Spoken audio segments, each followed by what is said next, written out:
বাড়িতে তো কেউ নেই, চল বড় ভাইকে দেখে আনি। তাড়াতাড়ি চলো দাদা। তোদের কি হয়েছে রে? তোরা হুড়ুহুড়ি করে চলো আসছিস? চলো বড় ভাই। কোথায় কোথায়? আগে আসো তো। ওরে তোরা বল না তোদের কি হয়েছে? ওই দেখো। কি ওটা? ভূত! আহ, আহ।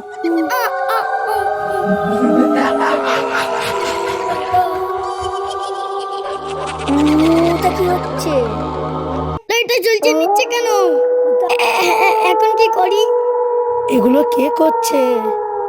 আমার মাথা ঘুরছে। আমারও আমারও পিছন দিকে পালানো।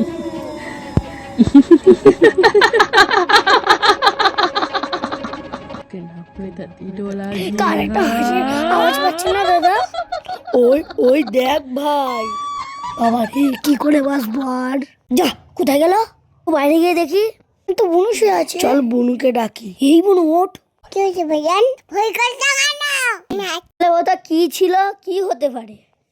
আমার মাথায় তো কিচ্ছু আসছে না। কথা শোনো, দিকে তাকাও। না বুনু, তুই চলে গেলে হয়? তুই তো আমাদের সবার চোখের মনি। এতক্ষণ ভয় পাচ্ছিলাম আমরা, ওকে নিয়ে আমরা চিন্তা করছিলাম। বাড়িতে এতক্ষণ কি হচ্ছিল? যদি ভালো লাগলে লাইক আর সাবস্ক্রাইব। টাটা।